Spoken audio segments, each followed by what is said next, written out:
Je m'en souviens. Avec Gilles Proulx.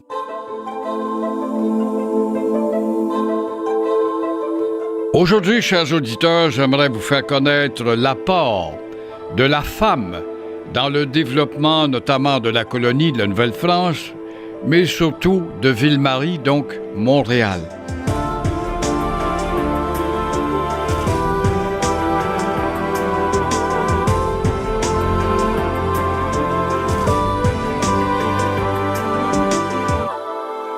Il y a des noms de femmes, en tout cas, je pense notamment à Jeanne Mance, qui a un hôpital réputé ici, et qui en a un aussi à Québec, qui pourrait être qualifiée de cofondatrice de Montréal aux côtés de M. de Maisonneuve.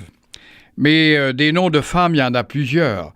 Il y a Marguerite Diouville, dont je vous ai parlé dans le passé, cette femme qui va créer la congrégation des Sœurs de la Charité qu'on appelait les Sœurs Grises, parce qu'elles entretenaient ou elles soignaient, prenaient en charge les gens grisés.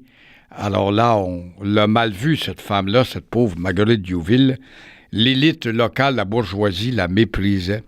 Mais à force de ténacité et son combat, elle a réussi à créer une congrégation qui existe encore. Il y a d'autres noms de femmes, Marie de l'Incarnation, j'en ai parlé, Madame de Bullion. Mais le nom de Marguerite Bourgeois est sûrement à l'enseigne lumineuse de notre histoire, dans notre mémoire collective, comme ayant été la première professeure, comme on dit aujourd'hui, ou institutrice de Ville-Marie. Elle a été la première à enseigner à des filles.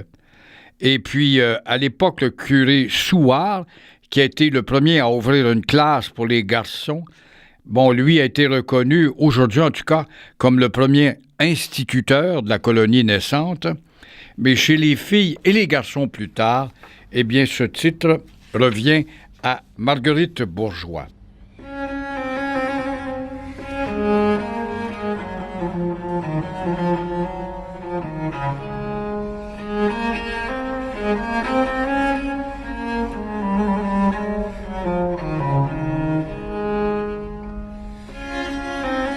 Alors, Marguerite Bourgeois, qui est-elle? C'est une fille qui est née en France, à Troyes, le 17 avril 1620. Sa famille appartenait à la bourgeoisie française locale, la bourgeoisie du 17e siècle, quoi. Et des documents nous prouvent qu'elle est la 6e de 12 enfants et qu'elle a 19 ans à la mort de sa mère. Elle va être marquée par son temps et à 18 ans, quand naît le roi Soleil, Louis XIV, elle aura connu la période troublée de la Fronde, où on se chamaille en protestants et catholiques en France. Elle va connaître aussi le pouvoir du cardinal Richelieu. Et Marguerite sera une avant-gardiste réaliste. Comment ça, une avant-gardiste? C'est qu'elle voulait devenir une religieuse, mais elle ne voulait pas vivre en réclusion à l'intérieur du couvent en disant aux gens, aux parents, envoyez vos enfants, nous allons les instruire à l'intérieur du couvent et nous, ne jamais mettre les pieds dehors.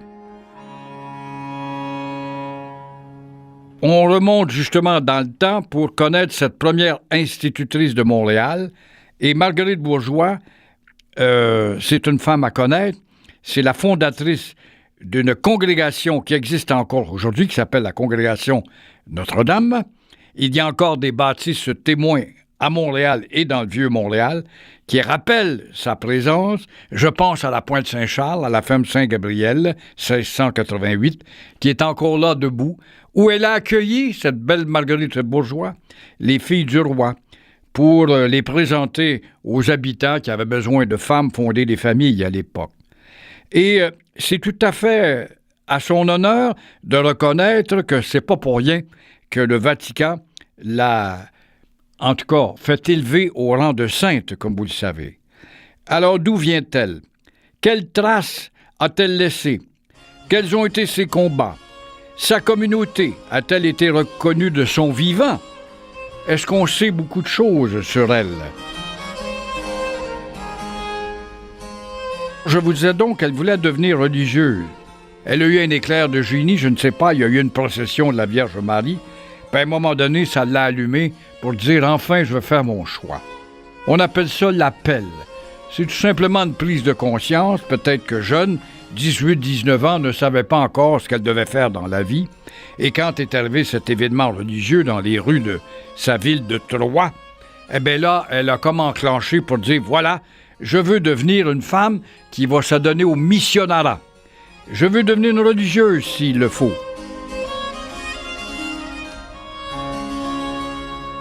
Elle essaye d'ailleurs.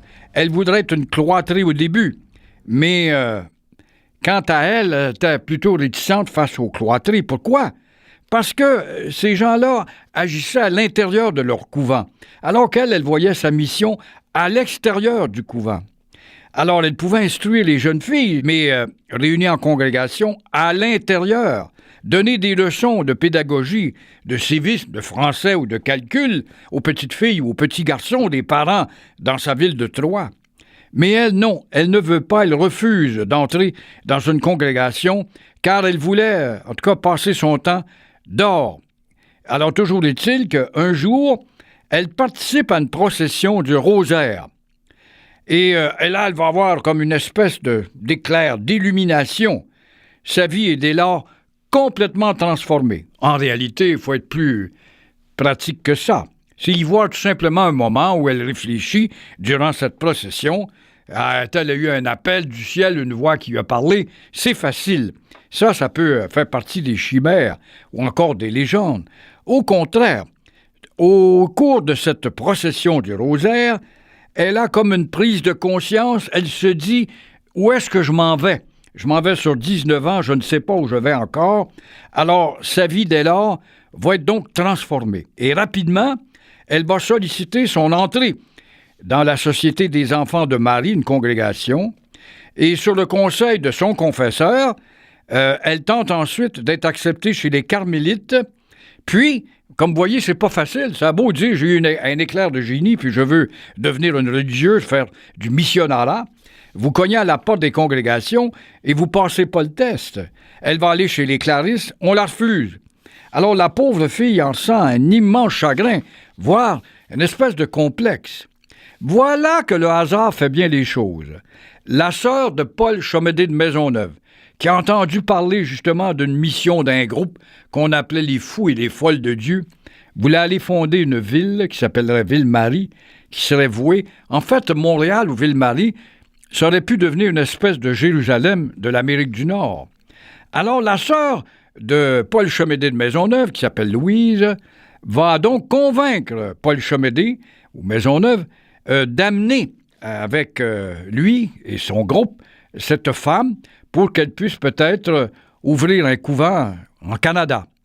Alors, la sœur dirigeait d'ailleurs le couvent de Troyes, c'est-à-dire des religieuses cloîtrées, qui rêvaient aussi d'établir une maison au Canada, mais Marguerite Bourgeois voulait rien savoir. Elle voulait bien savoir beaucoup sur les cloîtres, mais elle voulait être à l'extérieur, ouvrir les portes et aller chez le peuple, chez les Indiens notamment. Alors, le fondateur de Montréal va refuser l'offre de sa sœur. Mais le moment n'était pas encore venu, dit-il, d'établir un cloître à Ville-Marie, ça n'a pas de bon sens. Alors, la sœur de Maisonneuve propose d'abord à son frère « Amène donc Marguerite Bourgeois avec toi », qui pourrait peut-être ouvrir une école et instruire les enfants. Donc, être à l'extérieur. Et c'est ainsi que notre première maîtresse d'école va arriver dans ce qui deviendra ce petit bled minuscule, Ville-Marie.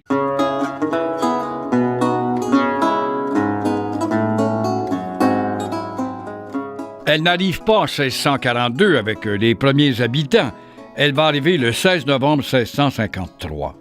Et toujours est-il qu'en attendant de pouvoir ouvrir son école, en descendant à Ville-Marie comme ça, il n'y a pas d'école encore, elle va aider les malades, elle va secourir les affligés. En 1657, elle va organiser une corvée pour la construction de la chapelle de Notre-Dame du Bon Secours, qui existe encore, mes chers amis. C'est la première église bâtie dans l'île de Montréal, à Ville-Marie. Parce que la plus vieille chapelle en Amérique du Nord, vous le savez peut-être, elle est à Tadoussac avec son beau toit rouge. Et à Québec, on avait déjà construit une église bien avant Ville-Marie ou Montréal.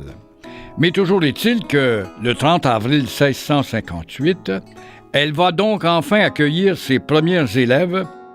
Ça va se passer dans une étable. C'est la première école de Ville-Marie. Elle va effectuer 3 voyages en France pour recruter des jeunes éducatrices. Elle a besoin d'aide. Hein? C'est pas une tâche facile que d'être professeur tout seul dans cette petite ville qui grandit tranquillement. C'est aussi elle qui accueille les filles du roi dans la maison Saint-Gabriel, j'en ai parlé tout à l'heure dans le préambule, à Pointe-Saint-Charles. Elle fonde une école d'enseignement ménager. Voyez qu'elle était très diversifiée. Cette femme qui ne voulait pas pratiquer à l'intérieur d'un couvent, être cloître. On comprend pourquoi. Elle voulait saisir le pouls de la population dans la rue, dans les foyers, quoi. Également, elle fonde une école d'enseignement ménager. Elle pense à tout, à toutes les disciplines de la vie pour la jeune fille qui aura à rentrer dans la vie pour devenir une adulte.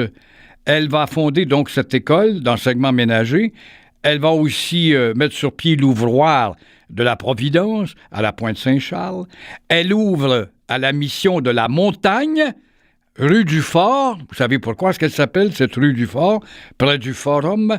Une école destinée aux jeunes indiennes, ou amérindiennes, devrais-je dire, et amérindiens aussi.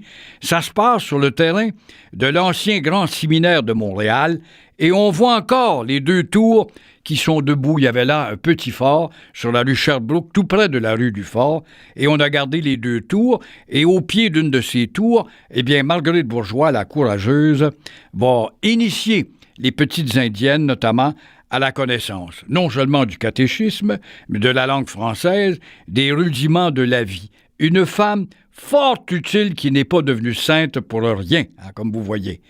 Alors, ces religieuses vont donc s'ajouter à elle et vont ouvrir des écoles partout, le long du Saint-Laurent plus tard. À l'âge de 70 ans, Marguerite se rend à pied de Montréal à Québec pour aller y fonder un hôpital. Après s'être battue contre Monseigneur de Saint-Vallier, celui qui a succédé à Monseigneur de Laval, qui voulait annexer sa communauté à la congrégation de Notre-Dame, à celle des Ursulines à Québec, elle va mettre le pied à terre, elle va réussir à convaincre ce Monseigneur de Saint-Vallier d'approuver les règles de son institut, ce qui fait que le 25 juin 1698, Marguerite va voir sa communauté reconnue. La Marguerite du Canada, comme on l'avait appelée à l'époque. Elle meurt en 1700. Toujours est-il que pendant cette période, il y a beaucoup d'intensité. Les menaces existent toujours, les menaces iroquoises. Et ça fait peur.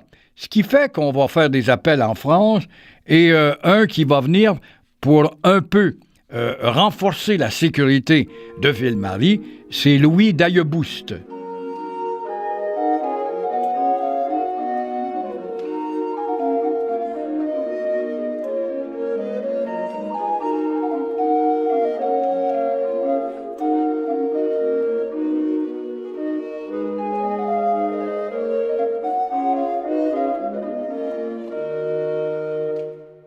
C'est tout un personnage que ce Louis d'Ailleboust. Il est proche de la Société de Notre-Dame de Montréal. Il a eu une formation justement pour s'adonner à la conversion des Autochtones. Et de plus, il venait d'une famille de la vieille noblesse. Alors, il était bien vu par les élites de Ville-Marie. Alors, il fait donc partie de cette famille de ces fous de Dieu, comme on les appelait. Il deviendra d'ailleurs un croisé au sein des expéditions coloniales. Arrivé à Ville-Marie, avec son épouse, ingénieur de formation, d'Ailleboust, améliore la défense du fort de Montréal, le fort de M. de Maisonneuve, qui n'est pas très sécurisé, ou sécurisant.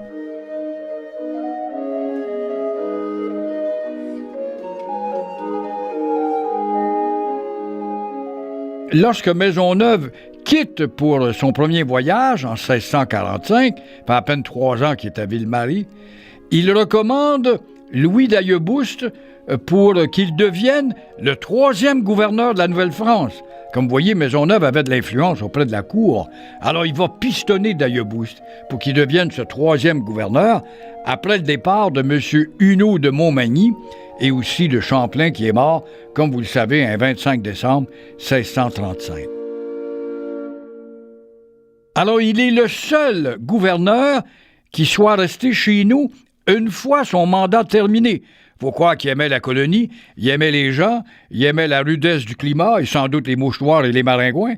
Il finit par mourir ici. Il va finir sa vie à sa résidence du bois de Coulonges, où le régime anglais avait baptisé Spencer Wood. Là, on est rendu à Québec. Oui, Spencer Wood, en l'honneur du premier ministre britannique du temps. Mais ça, c'est à la conquête. Alors, on le sait, le gouvernement du Québec a rebaptisé Spencer Wood Bois de Coulonges, où le lieutenant-gouverneur habite. Et pour parler d'Ailleboust et terminer sur lui, c'est nul autre que Maurice Duplessis qui va redonner le nom français à cet îlot de verdure de Québec, c'est-à-dire le Bois de Coulonges. C'est là que M. d'Ailleboust, après avoir servi à Montréal, protégé Marguerite Bourgeois et tous les premiers colons, va décider de finir sa vie chez nous. C'est un personnage quand même intéressant dans notre histoire.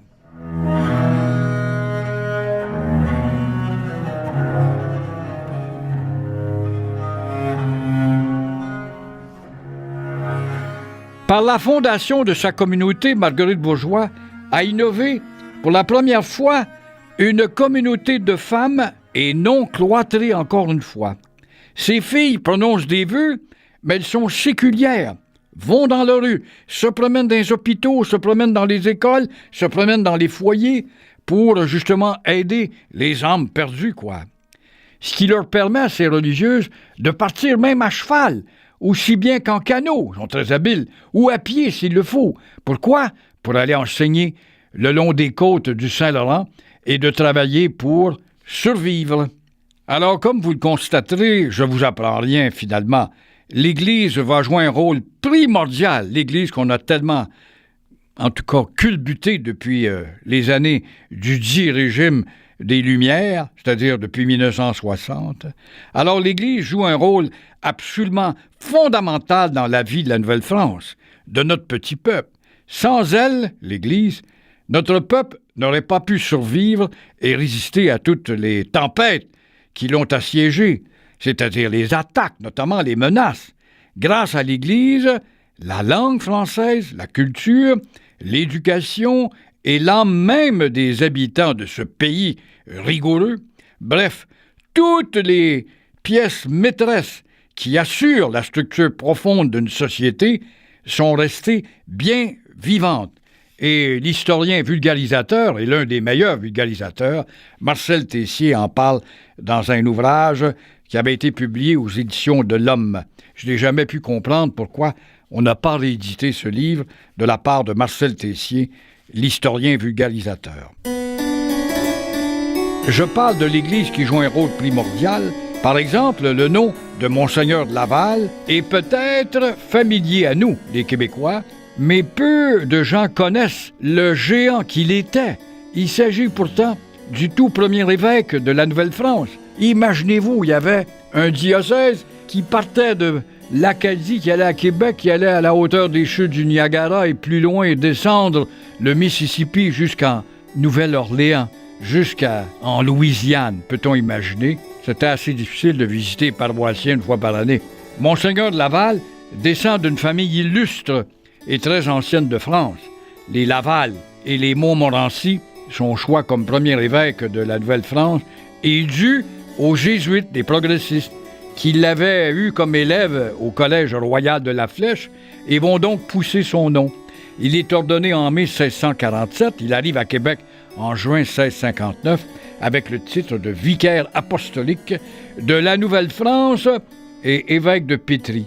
Il est directement rattaché au Saint-Siège. C'est un personnage fort important et influent, comme vous le constatez.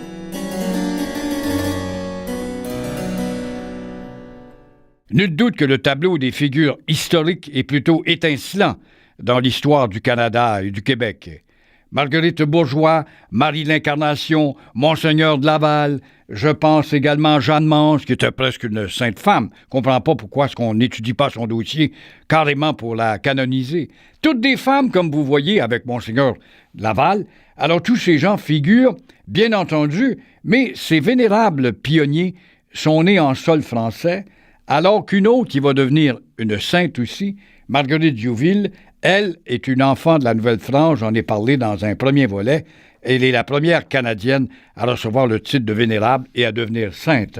Elle est née justement à Varennes, où son corps repose depuis à peine quelques années. Mais je reviens à Marguerite Bourgeois, cette femme absolument exceptionnelle elle aussi. De 1671 à 1693, Monsieur de Maisonneuve est parti depuis un bon bout de temps. Marguerite Bourgeois travaille donc à améliorer sa congrégation des sœurs de la congrégation Notre-Dame, et plus tard, on retrouve ces religieuses très dévouées, infatigables, qui ne cessent, ne relâchent jamais. On les retrouvera dans différents coins du pays. Il y en a même, on le sait, de cette congrégation dans l'Ouest canadien. Il y en a même aux États-Unis, à Saint-Paul, Minnesota, et un peu partout, donc, sur le continent. En 1693, fatiguée, épuisée, elle va commencer à prendre un moment de relaxation. Elle sent la fin venir. Et là, elle devient une espèce de vieille sage au-dessus de la communauté. Elle donne ses conseils. Et là, elle résilie ses fonctions et va mourir le 12 janvier 1700, l'année où Marguerite Diouville va naître. Et elle a été béatifiée, cette Marguerite Bourgeois, le 19 juin 1910 par le pape Pie X. Et elle a été canonisée première sainte canadienne le 31 octobre 1982 par le pape Jean-Paul II et récemment consacrée sainte. Elle se rajoute au tableau des gens vertueux de notre société dans l'ère moderne, tout comme Marguerite Diouville et récemment encore le frère André.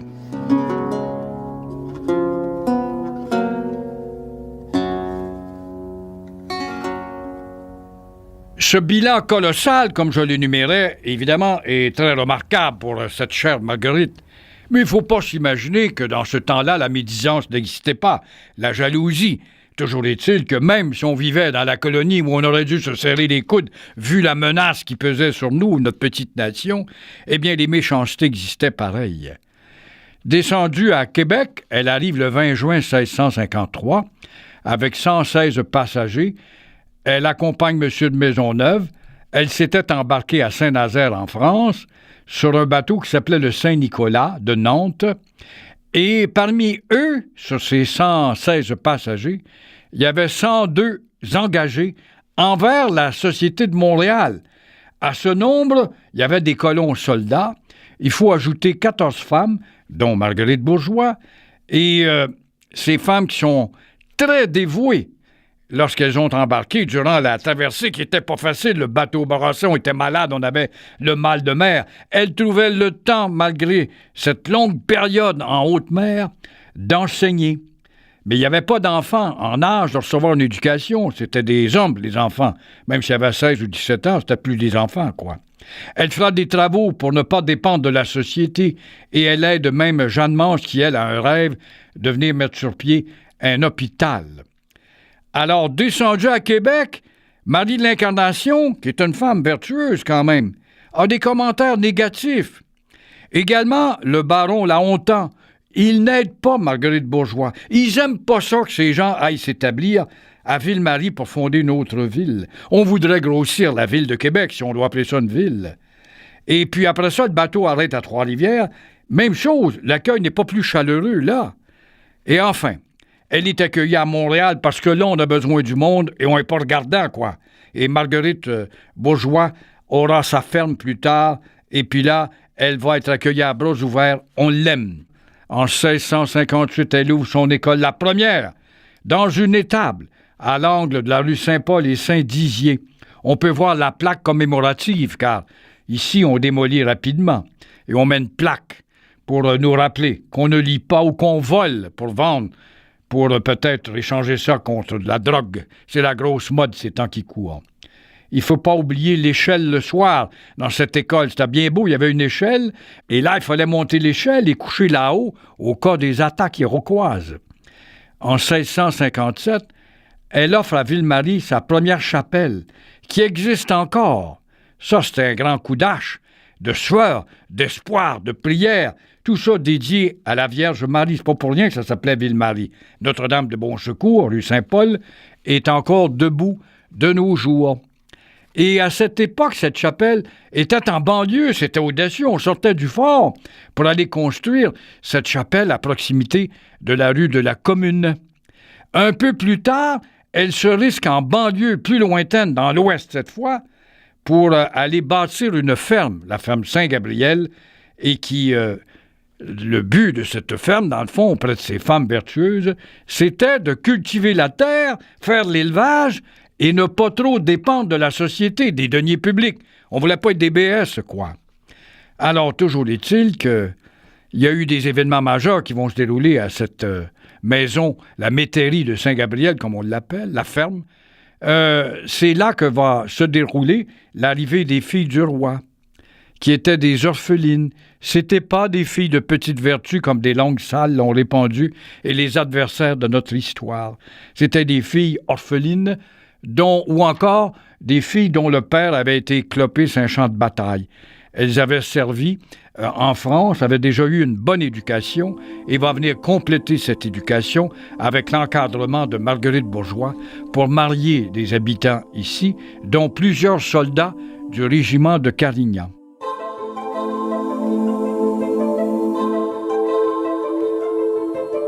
Donc, pour résumer tout ça, mes chers amis, vous avez fait connaissance là avec une femme de cœur, au cœur de Ville-Marie, au cœur de notre histoire. Cette femme est présente sur le Mont-Royal parce que c'est elle qui a planté la deuxième croix du Mont-Royal, après avoir été brûlée par les Iroquois, celle de Maisonneuve. Elle est présente au Grand Séminaire de Montréal, rue Sherbrooke.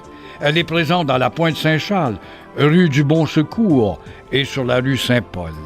Voilà pour cette Marguerite unique.